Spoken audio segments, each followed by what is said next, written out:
Voilà, je crois que c'est bon. Alors, bonjour et rebonjour à tous. Merci Roberto d'avoir initié ces séances. Ce sera la deuxième. Comment va ce monde? On se pose bien la question ces derniers jours, ces derniers temps.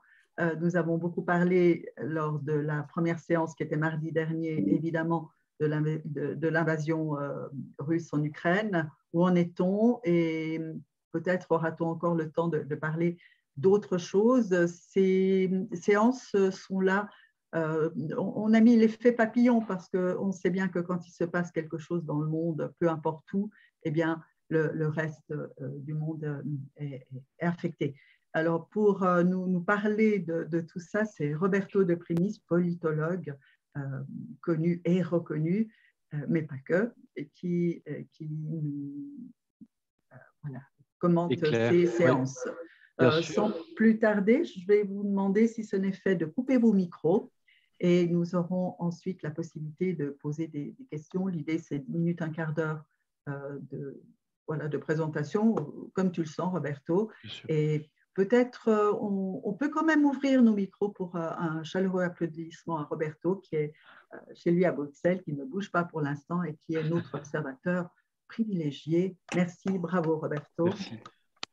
Merci, merci, merci, La merci, merci, parole. merci.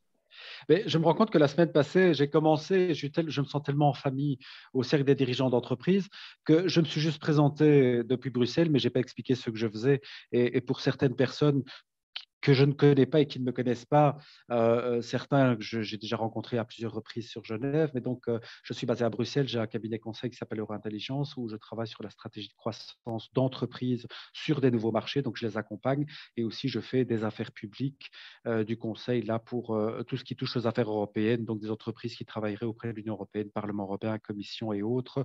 Comme ça permet aussi de donner une idée un peu plus globale et j'interviens assez souvent pour la radio-télévision suisse pour analyser des faits qui se déroulent dans le monde. Donc, on a initié, c'est le deuxième chapitre, cette deuxième rencontre en fait, pour le cercle des dirigeants, une petite demi-heure ensemble pour passer en revue les questions stratégiques mondiales et comment est-ce que ça peut avoir un impact aussi dans votre secteur.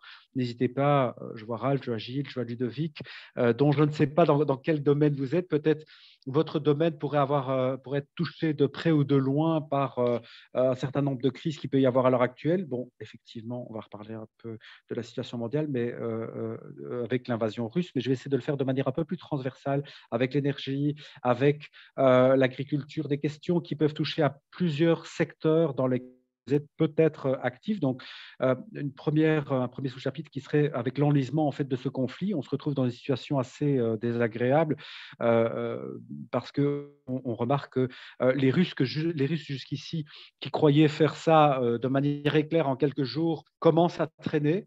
Ils pourraient bien sûr utiliser l'artillerie, c'est-à-dire l'aviation, mais de ce côté-là, alors, ils raseraient totalement la nation ukrainienne. Le problème reste quand même à l'heure actuelle, on était en train d'avoir une idée autour des 2 500 000 en fait, migrants ukrainiens qui iraient vers les zones européennes. On en a parlé la semaine passée, vers la Pologne, mais aussi certains vers la Russie. Ce chiffre risque d'exploser et les nations européennes ne sont pas du tout prêtes. La Suisse aussi, parce qu'il y en a qui arriveront en Suisse à coup sûr. Cet enlisement pose problème aussi à la Chine, donc l'enlisement du conflit, parce que la Chine, à un moment donné, il va falloir qu'elle prenne position. Elle joue à sa neutralité pro-russe, mais à un moment donné, il va falloir qu'elle dise clairement, peut-être qu'elle va vouloir prendre une stature internationale, une stature équilibrée. Et après tout ce qu'on a vu avec la Covid, on est entre nous, on peut parler vrai. La Chine a très très mal géré la gestion enfin le début en tous les cas de la pandémie. Peut-être qu'elle pourrait redorer son blason cette fois-ci en prenant une position beaucoup plus humaine, beaucoup plus équilibrée dans cette crise-ci, donc et pouvoir peut-être jouer le rôle de négociateur. C'est une question totalement ouverte. Alors, il y a un deuxième sous-chapitre par rapport à cette guerre que j'ai vraiment envie d'évoquer, qui me semble fondamental. On n'a pas arrêté de parler ces dernières années d'un monde plus vert. Je ne sais pas si vous avez remarqué, d'un monde vert, développement durable et autres. Et puis, je ne sais pas si vous ressentez, comme moi, en 15 jours, ce monde beaucoup plus vert, on est en train de l'oublier à une vitesse incroyable. Il y a certaines nations qui sont en train de changer d'avis. Je suis à Bruxelles, la Belgique qui avait parlé de fermer ses centrales nucléaires a mis un stop. et est en train d'évoquer le fait qu'on va peut-être quand même en garder pendant quelques années, parce que ça revient très cher, le gaz et le pétrole. On reparlera un peu après, si vous voulez, d'énergie. Donc, un monde un peu plus vert, je trouve qu'il est en train de devenir un peu plus noir, surtout en Asie du Sud-Est, qui va utiliser énormément de charbon parce que ça coûte moins cher, le gaz coûtant énormément. Donc, ça aussi, c'est une thématique sur laquelle, si vous voulez qu'on revienne un peu plus tard, je suis totalement ouvert. Vous n'hésitez pas en plus à poser des questions parce que je voulais juste vous dire une chose, c'est que certaines personnes de la semaine passée sont venues me trouver après sur LinkedIn. Donc, il n'y a pas de bêtes questions, allez-y et posez-les-moi. Un autre sous-chapitre qui touche à cette crise, ce conflit, je me pose la question, est-ce qu'on va vers un monde affamé? Bon, je suis un peu plus choc avec mes phrases, mais quand on parle, c'est la fameuse expression en anglais no wheat, no heat, donc pas de blé, pas d'alimentation. Le blé étant la source pour le pain et pour d'autres choses. Je ne vais pas vous refaire tout ce qu'on dit dans la presse à l'heure actuelle, mais il y a certains pays à l'heure actuelle, notamment en Égypte, en Inde, qui commencent à avoir des stress liés à leur rapport agroalimentaire. Est-ce qu'il va y avoir des soulèvements de ce côté-là parce que le prix du blé augmente énormément et ces pays, surtout dans le pourtour sud de la Méditerranée, sont hautement dépendants des récoltes, mais aussi des engrais à la base produits en Suisse, en Russie et en Ukraine. Donc ça, c'est très, très important. Il y a aussi le nouveau monde, c'est un autre sous-chapitre, un nouveau monde avec ou sans Poutine. Très certainement, ce sera sans Poutine, même s'il reste au Kremlin. Donc, comment est-ce qu'on va faire aussi pour vivre l'après-conflit, si le conflit s'arrête, parce que l'image de marque russe à travers la planète est hautement entachée. On le voit même avec les oligarques et on le voit, il y a environ 200 milliards de dollars de gel d'avoir jusqu'ici russe à travers la planète, pas qu'avec les oligarques, mais aussi avec les personnes proches du pouvoir. Donc de ce côté-là, est-ce que la Chine va jouer un rôle de stabilisateur ou de trouble-fête? Donc là, c'est aussi une question totalement ouverte. Sur les questions énergétiques, je reviens juste sur un point qui me semble fondamental. On critique souvent la Russie. Permettez-moi, même si je suis un amoureux des États-Unis, pour la société et pour tout ce qui touche aux États-Unis, je vous dirais juste une chose, les Américains sont les premiers à critiquer et à mettre au banc des accusés les Russes, mais sur le plan énergétique, tentent de diversifier en ayant banni le pétrole, diversifier les apports, et ils enlèvent un autocrate, mais ils vont en rechercher d'autres, parce que maintenant, ils ont rouvert la porte à l'Iran et au Venezuela pour aller diversifier le rapport énergétique en énergie fossile. Donc, je parle du pétrole ici. Donc, les Américains sont aussi en train de jouer un jeu un peu particulier. Ils chassent un autocrate pour aller en chercher d'autres. Là aussi, il faudra un peu décrypter tout ça. On aura l'occasion d'en parler après parce qu'ici, je suis en train de planter le décor et puis je suis là pour vous et répondre à un maximum de questions. Il y a aussi une question liée à l'inflation. Si on a un conflit long, on risque d'avoir justement l'augmentation des prix, et pas que des énergies, d'un ensemble de biens qui nous servent au quotidien. Cette inflation ne joue pas en notre faveur. On le voit d'ailleurs, la Fed qui va augmenter de 0,5 points de base son taux d'intérêt. Donc l'argent va devenir de plus en plus cher, même dans les emprunts qui seront faits pour des prêts hypothécaires. Donc ça pose une question. Et alors, sur la dépendance énergétique, vous savez que même si je suis à Bruxelles, j'essaye toujours de voir l'impact que ça peut avoir sur la Suisse. Donc, un regard sur la Suisse. La Suisse, à l'heure actuelle, elle produit, et arrêtez-moi si je me trompe parce qu'il y a peut-être d'autres spécialistes, mais il y a 20% de sa propre énergie qui est faite par l'hydroénergie et la partie nucléaire. Donc, 20% de sa propre énergie est produite par elle-même et 80% est importée. Là-dedans, il y a du pétrole, il y a des énergies fossiles, bien sûr, donc avec du pétrole et du gaz. Sur le pétrole, heureusement, la Suisse n'est pas dépendante de la Russie. Donc, quasi rien comme pétrole arrive de la Russie. La majeure partie, c'est du Nigeria, des États-Unis, de la Libye et du Kazakhstan.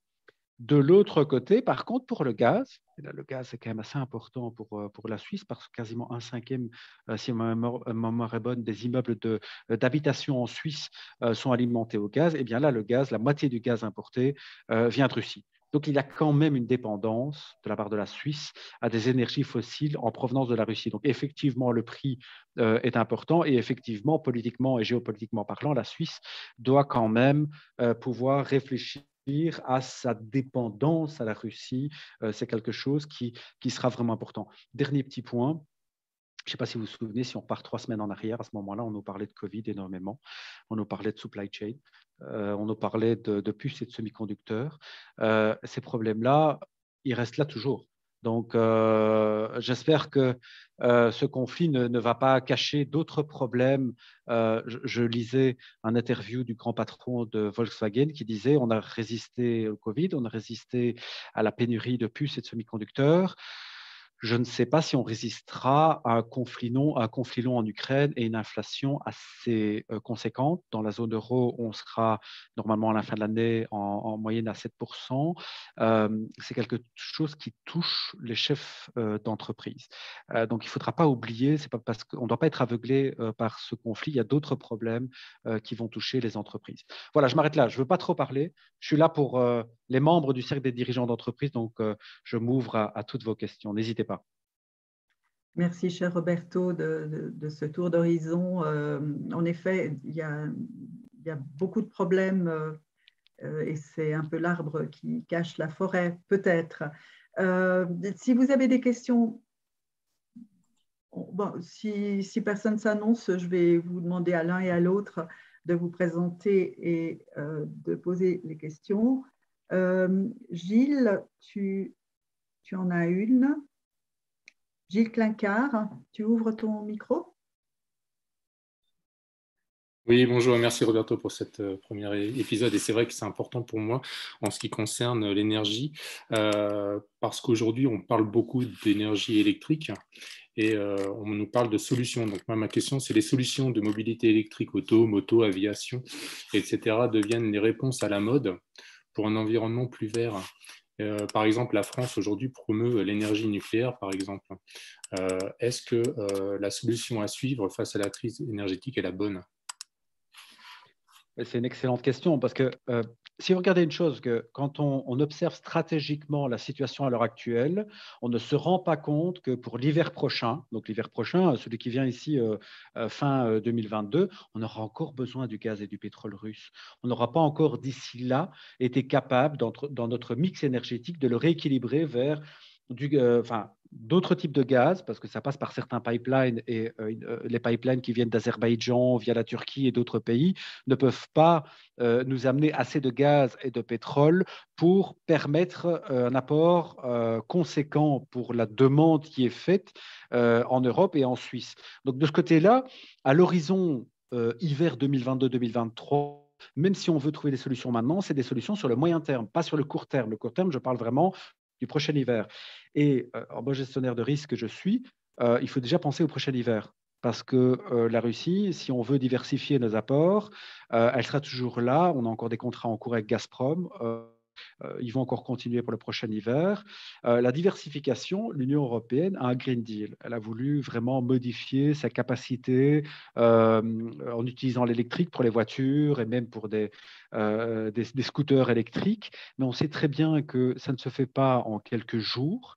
On l'a bien vu dans le passage entre la calèche il y a plus d'un siècle et la voiture thermique, enfin un moteur thermique. Ça a pris des années, ça prendra aussi des années de ce côté-ci. Donc la dépendance au gaz, en tous les cas aux énergies fossiles, prendra du temps. Voici pourquoi la Belgique, qui a un gouvernement avec les Verts, et je le précise bien, je ne fais pas un jugement de valeur par rapport aux Verts dans le gouvernement, mais les Verts qui ont poussé à l'arrêt du nucléaire en Belgique et des centrales font marche arrière à l'heure actuelle, ces jours-ci, avec le conflit en Ukraine, et ont demandé qu'on gèle la fermeture de ces diverses centrales du côté flamand et du côté wallon en Belgique. Donc tout ça pour vous donner une idée que les stratégies, parce qu'ils se rendent bien compte qu'à l'hiver 2022-2023, on aura encore besoin de gaz et de pétrole et que notre mix énergétique vers de l'électrique et vers du nucléaire, ça ne se fera pas du jour au lendemain. Ce sont des stratégies sur le moyen et sur le long terme. Donc c'est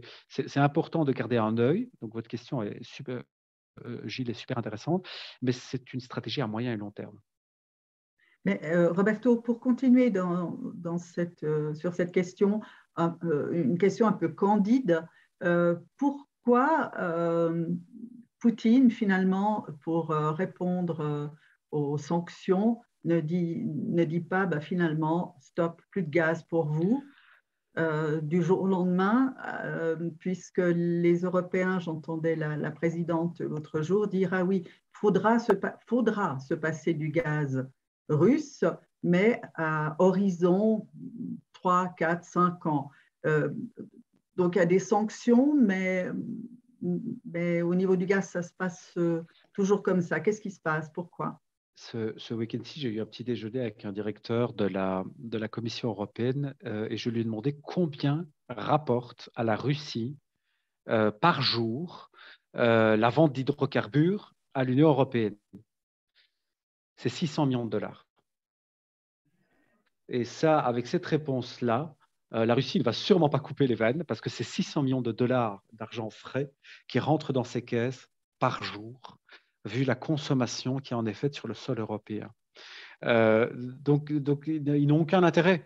C'est vraiment une question liée à l'argent. C'est clair qu'ils pourraient fermer les robinets, c'est clair qu'ils pourraient créer des problèmes. Mais jusqu'ici, c'est une option qui n'est pas sur la table et un scénario qui n'est pas sur la table. Je crois que là, de ce côté-là, ce serait vraiment un effet bazooka sur l'Europe. On est quasiment au printemps. Voilà, le temps s'est adouci ici dans certains pays européens, enfin de la météo. Mais ça, c'est une question vraiment liée à l'argent. C'est 600 millions et faites par jour, faites la multiplication de ce que ça rapporte entre l'automne, l'hiver et une partie du printemps parce que ça continue à faire froid. Et ça vous donnerait une idée de comment les caisses et le fonds d'ailleurs d'investissement russe, qui est un fonds souverain, pèse des dizaines de milliards en fait de dollars et qui est réinvesti un peu partout. Donc c'est qu'une question liée uniquement à l'argent, Enza. Sommes-nous d'accord ici que nous finançons finalement une partie de la guerre que les Russes mettent en place? C'est ce qui a été mis sur la C'est table. l'évidence. Pardon, Claude? C'est l'évidence, on finance la guerre. Bien sûr, bien sûr. Et c'est quelque chose, quand j'entends la présidente de la Commission européenne qui dit qu'il faudrait diversifier, qu'il faudrait arrêter de dépenser, enfin de donner de l'argent aux Russes, c'est clair, parce qu'à côté des sanctions et d'aller geler un avoir, donc je dis bien geler, pas le confisquer, parce que ça, sur le plan légal et du droit international, ça pose un sérieux problème, mais geler un yacht qui vaut 400 millions de dollars en Méditerranée, qui appartient à un oligarque, c'est une chose. Ça ne rapporte pas nécessairement 400 millions de dollars à l'Union européenne ou aux Occidentaux. Et ça ne touche en rien la Russie à l'heure actuelle dans son financement de la guerre. Alors que là, maintenant, pour le financement de la guerre, les 600 millions de dollars qui tombent tous les jours, donc je dis bien tous les jours. Aujourd'hui, à la fin de la journée, la Russie aura plus 600 millions de dollars sur ses comptes grâce à la vente d'hydrocarbures. Et en partie aussi la Russie, vu qu'une moitié du gaz, à la Suisse, pardon, vu qu'une moitié du gaz suisse provient de la Russie, pas le pétrole. Donc là, ce sont des choses qu'il faut retenir. Quand on décrypte vraiment les relations internationales, on se rend compte que des fois, entre le discours politique sur la scène et ce qui se passe vraiment en coulisses, là, à ce moment-là, pas tous si blanc que ça ou noir que ça, blanc et noir. C'est pour ça que j'ai relevé tout à l'heure les Américains qui sont bien gentils de chasser un autocrate, mais d'aller en rechercher d'autres au Venezuela et en Iran. J'ai d'ailleurs une question, Roberto. Ludovic. J'ai une question, puisque vous parlez justement de ces paradoxes, en fait. On a deux principaux pipelines qui traversent aujourd'hui l'Ukraine d'est en ouest. Et je m'interrogeais sur les raisons pour lesquelles, en fait, même les Ukrainiens ne les sabotent pas. Est-ce que ce ne serait pas une façon, finalement, d'entraîner une riposte de l'Occident? Pourquoi y a-t-il un statu quo côté ukrainien sur ces pipelines? C'est une super question. Je vais essayer de faire bref. Madame la Présidente, je sais très bien que vous voulez des réponses brèves pour laisser la place à tout le monde. Les Russes ont un pipeline qui s'appelle le Nord Stream qui passe par la Baltique, qui part de Russie, qui arrive en Allemagne. Ils en ont construit un deuxième, le Nord Stream 2. Et là, ça augmente d'ailleurs la dépendance européenne pour le gaz qui arrive au sein de l'Union européenne. Mais il y a aussi un autre pipeline qui passe par l'Ukraine.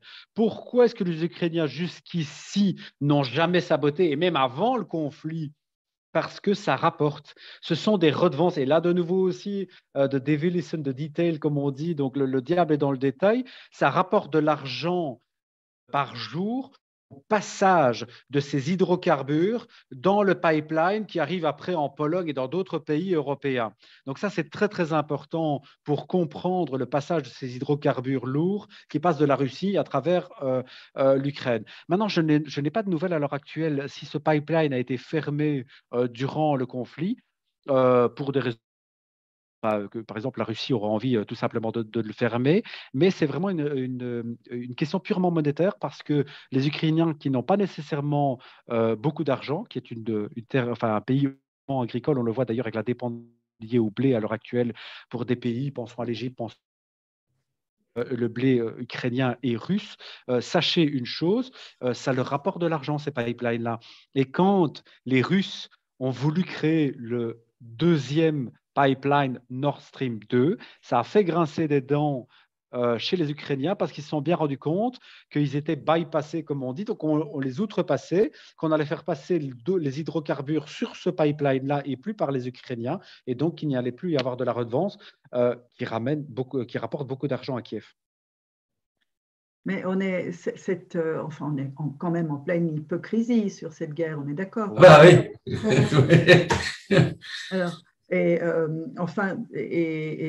pourquoi, on a déjà un peu posé la question la dernière fois, mais Roberto, ailleurs, ok, c'est terrible ce qui arrive aux Ukrainiens, 2,5 millions de personnes qui quittent le pays, mais à l'heure actuelle, il y a 82 millions de migrants de par le monde, 82 millions, et dont certains réfugiés sont aujourd'hui parqués dans des zones juste à l'entrée de l'Europe et des gens qui ne sont pas aussi bien nourris. Enfin, pardon, tout est terrible, hein, une guerre est terrible, mais enfin, que ce soit aux portes de la Turquie, que ce soit même en Italie, que ce soit en Grèce, vous avez des campements où on joue des enfants, on empêche d'entrer en Europe. Qu'est-ce qui se passe? Alors, je ne voudrais surtout pas faire un jugement de valeur ici, que mon intervention soit prise pour un jugement de valeur, mais c'est vrai que, et au Parlement européen, je l'ai entendu, et dans d'autres parlements nationaux, certains se plaignent, est-ce qu'on a des migrants de seconde zone et les migrants ukrainiens? Ça commence déjà à poser un problème politique. Et j'ai bien vu beaucoup de ministres et même de députés européens qui étaient en difficulté. Je ne sais pas si le débat est arrivé ou va arriver en Suisse, parce que des migrants ukrainiens sont déjà arrivés et vont arriver aussi en Suisse. Il faudra voir sous quelle modalité. Et la plupart des réponses jusqu'ici étaient oui, mais c'est parce que l'Ukraine est vraiment aux confins avec des frontières européennes. Regardez, avec la Pologne, avec la Hongrie, avec la Roumanie. Et là, de ce côté-là, on se doit, nous, d'ailleurs, quand vous regardez les frontières entre si vous êtes à la frontière polonaise et à la roumaine avec l'Ukraine, là, tout est ouvert, il passe constant à l'heure actuelle et ce sont vraiment des milliers de personnes par jour. Je crois que les politiques sont mis dans des situations complexes par rapport à ces flux de migrants, par la gestion. Je m'en avais parlé même la semaine passée pour des questions purement sanitaires parce que ça peut véhiculer des anciennes maladies qui ont été éradiquées dans nos contrées. Donc ça aussi, ça posera un problème sur le plan purement épidémiologique. Mais je crois que c'est simplement les Européens qui se sont dit, ils sont à côté au niveau frontière, on a des frontières limitrophes avec l'Ukraine, on se doit de réagir, mais c'est vrai que politiquement parlant, Elsa, tu as raison, ça risque d'arriver dans le débat politique. Et pourquoi est-ce que les Afghans, alors eux, doivent être bloqués dans certains centres? Est-ce que ce sont des migrants de seconde zone ou est-ce que pour les Nations Unies, on va avoir des migrants de première zone, de seconde zone et de troisième zone? Là aussi, ça pourrait mettre mal à l'aise beaucoup de gouvernants. Moi, je ne travaille pas avec les Afghans. Je travaille avec des Ukrainiens, je suis touché. Ralph Pardon, est-ce qu'on m'entend? Oui, très bien. Oui. Est-ce qu'on m'entend? Voilà. Non, je pense que c'est une question de proximité. Pour exemple, alors je ne veux pas de l'égoïsme non plus, mais je travaille avec des gens qui étaient à Kiev, qu'il a fallu faire partir. Donc évidemment, il y a une proximité. On était dans l'état d'urgence. Il fallait trouver des solutions. Elles sont trouvées. Je ne travaille pas avec des Afghans. Si j'avais travaillé avec des Afghans puis que je les voyais dans une situation comme ça, j'aurais forcément aussi réagi. Je crois que c'est vraiment un problème de proximité. Oui. Et puis, quant à la question qui était posée tout à l'heure avec pourquoi Poutine ne ferme pas les robinets, mais c'est simple. L'argent est le nerf de la guerre. Donc, tout était dit. Et les Ukrainiens aussi, quant à l'hypocrisie, elle est évidente. Maintenant, on va pas pouvoir refaire le monde. Ce qu'il faudrait voir, c'est comment solutionner et quelles sont les idées pour qu'effectivement Poutine soit ralenti dans ses ardeurs. quand on regarde son cursus vitae, on se rend compte que c'est quelqu'un qui n'a jamais cessé de se battre depuis la rue jusqu'au poste qu'il occupe maintenant, que c'est donc pas quelqu'un qui va reculer, même s'il comprend qu'il a fait faux. Mais je pense que la seule solution, c'est effectivement que ça vienne à l'interne de la Russie. De l'extérieur, c'est un ancien du KGB, jamais il admettra quoi que ce soit, il pourra pas admettre ses erreurs. Il a reçu un ordre de marche, il respecte son ordre de marche, et puis s'il reçoit un contre-ordre, c'est pas le bon, il continue. Je ne sais pas si quelqu'un est assez bien situé pour pouvoir voir l'état psychologique de ce monsieur, mais à mon sens, il y a que à l'interne de la Russie que quelqu'un pourrait effectivement essayer de lui faire entendre raison. Il écoute plus sa femme, il écoute plus ses enfants, dont une de ses filles est ici au Tessin, bien protégée. Mais enfin, voilà, si quelqu'un a une idée sur la manière dont il faut ralentir Poutine, parce qu'il y a que ça qui fera le nécessaire. C'est pas les Ukrainiens qui arriveront outre le ralentir, mais ils arriveront pas à l'arrêter. Moi, j'ai tout de suite, quand ça a commencé, j'ai tout de suite dit à mon CTO, il faut qu'on trouve une solution pour vite aider ces gens-là. Et il faut qu'ils partent de Kiev. Et on m'a répondu, non, il s'arrêtera au Donbass, etc. J'ai dit, c'est faux. C'est faux. C'est pas quelqu'un qui commence et qui s'arrête. Donc, si on trouve une solution maintenant, j'y participe. Si les gens veulent rester, il faut qu'ils se débrouillent. Et la solution était acceptée on part tout de suite dans une antenne qui était à Göteborg. Puis le travail a repris très vite en l'espace d'une semaine. Voilà, 3 personnes sont parties travailler à Göteborg. C'est là le problème. Il faut trouver une solution pour arriver à faire comprendre à Poutine que le message est passé, qu'il avait ses raisons, mais maintenant, ça sert à rien d'aller plus loin. Voilà. Si je pouvais juste me permettre de soulever un point, parce qu'on arrive quasiment à la fin et j'ai oublié de préciser une chose qui me semble tellement importante. On vit on a vécu 2 années de Covid. Moi, j'en entends certains me dire, oui, on vit dans un monde perpétuel de crise. C'est juste, et je vais pas jouer le grand philosophe avec on vit dans un monde perpétuel de crise, il faudra s'habituer à ça. Je crois simplement qu'on va devoir s'habituer à une forme d'instabilité. Ça, et surtout pour des chefs d'entreprise. Mais je crois que ces crises, si on veut être intelligent et smart, ces crises doivent nous apprendre quelque chose. Moi, en tant que consultant, j'essaie d'aller voir où ça nous apprend quelque chose. Et à chaque fois, on a vu qu'on a mondialisé et on a externalisé à outrance un peu partout dans le monde pour se rendre compte que maintenant, on est en train de renégocier un retour en fait sur territoire vers la Suisse, vers l'Union européenne, à proximité aussi dans notre chaîne de valeur, dans notre supply chain. Je le vois notamment aussi donc ce week-end-ci quand je me suis retrouvé avec ce directeur de la Commission européenne qui gérait d'ailleurs, c'est un ancien qui gérait les questions agricoles. Il m'expliquait qu'avant, le blé dans certains pays de l'Union européenne était entassé pendant plusieurs saisons et quand on en avait besoin, on le gardait. Et puis après, comme on s'est rendu compte qu'en Ukraine, en Chine et autre part, ça revenait bien moins cher, on a arrêté tout ça. Et ce serait une excellente idée sur le plan stratégique de revenir à des anciennes politiques, peut-être des politiques des années 80, mais qu'est-ce qu'on s'en fout?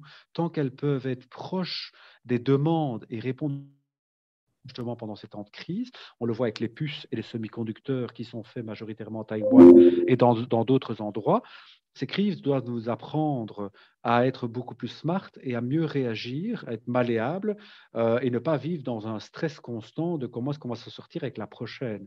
Mais c'est clair que, Ralph, j'ai très bien entendu ce que vous avez dit. J'espère pas que le conflit restera long jusqu'à l'été, parce que ça veut dire de ce côté-là que la crise d'inflation risque de devenir non plus conjoncturelle, mais de devenir structurelle. Et là, ça va toucher vos entreprises, ça va toucher le quotidien, ça va toucher les questions énergétiques, et ça peut toucher aussi des questions liées à des soulèvements sociaux. On l'a vu avec les Gilets jaunes, ça peut être d'autres types de soulèvements sociaux avec des gens qui ne s'en sortent pas nécessairement. Merci beaucoup, Roberto. Eh bien, Roberto, si tu permets une remarque ou une question, est-ce que vous pouvez faire une lecture positive de la situation? C'est-à-dire que dans des moments pareils, on a des capacités de redondance. L'imagination, l'innovation est au pouvoir. On ne va pas simplement rester dans une position de gens qui subissent la situation. Vous avez fait allusion à l'énergie. Vous avez fait allusion à l'alimentation, mais on est parfaitement capable, on a tous les moyens techniques en matière d'énergie, en tout cas d'électricité, on peut être totalement indépendant et rapidement. mais on n'utilise même pas les technologies qu'on a. On va les utiliser. En matière d'alimentation, il n'y a pas un pays au monde qui ne peut pas être en autosuffisance alimentaire. Donc, on revient vers des circuits courts. Ce n'est pas forcément malsain.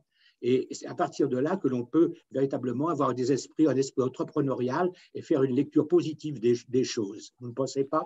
Alors, moi, je suis tout à fait d'accord. Et d'ailleurs, quand on voit le blé qui peut être à la tonne sur des 430 $ à la tonne, on se rend compte d'une chose qu'on s'est plaint pendant des années, des décennies, que ça devenait trop cher, nos circuits courts, le bois, au lieu d'aller chercher bien loin, le blé, au lieu d'aller chercher bien loin, parce que ça coûtait cher chez nous. Mais en fait, ça va coûter bien moins cher maintenant de le produire chez nous quand on voit les prix que ça peut représenter sur les marchés, parce que c'est tradé, c'est échangé sur les marchés internationaux, et le prix du gaz et autres, du blé, sont évalués sur les marchés internationaux. Alors, Claude, il faut vraiment m'excuser d'avoir donné une image un peu négative, mais j'ai essayé de reprendre aussi quel est l'état des lieux à l'heure actuelle. Mais c'est vrai, comme quoi ça fait toujours du bien d'avoir le souffle frais qui vient de votre part, Claude, et d'essayer d'aller trouver aussi et donc de terminer avec une note positive. Moi, je suis convaincu de la note positive. C'est pour ça que je parlais de cet ancien directeur général à la Commission européenne, de recentrer à proximité, donc circuit court, dans la partie alimentaire. J'espère qu'après la présidentielle en France, que ça arrive dans quelques semaines, dans 31 jours, je crois, le premier tour, qu'on va avoir quand même une capacité quand même de ce côté-là à penser agriculture de proximité. Ça ne vaut pas que pour ça. Toute la partie hydraulique en Suisse, bon, là, vous arrivez à saturation au niveau de l'énergie hydraulique, mais c'est... Oh, je sais pas. Petite marche, excusez-moi. Et maintenant, peut-être que les dogmatiques verts vont se calmer un peu par rapport aux oppositions, notamment au développement de l'hydroélectricité. Comme en Belgique. Les Verts en Belgique qui sont au gouvernement ont accepté de mettre au frigo le dossier de la fermeture des centrales qui devait arriver dans pas longtemps. Vous voyez, tout à l'heure, Ralph a fait la démonstration de la capacité de redondance. Ouais. Vous n'avez pas subi, à un moment donné, vous n'aviez pas le choix, il fallait réagir. Ouais. Il fallait réagir avec réalisme, et c'est un exemple, on peut multiplier les exemples. Alors bien entendu qu'il y a des situations dramatiques, mais à partir de là, on ne peut pas simplement vivre dans le drame, il s'agit de se mettre au travail pour reconstruire. Tout à fait d'accord. Oui. Merci beaucoup de vos interventions. Nous avons dit une demi-heure, nous y sommes. Je me réjouis de vous retrouver mardi prochain. Roberto, le mot de la fin? Je tenterai d'être plus positif la semaine prochaine pour être en phase avec Claude. C'est pas une solution pour les gens qui viennent.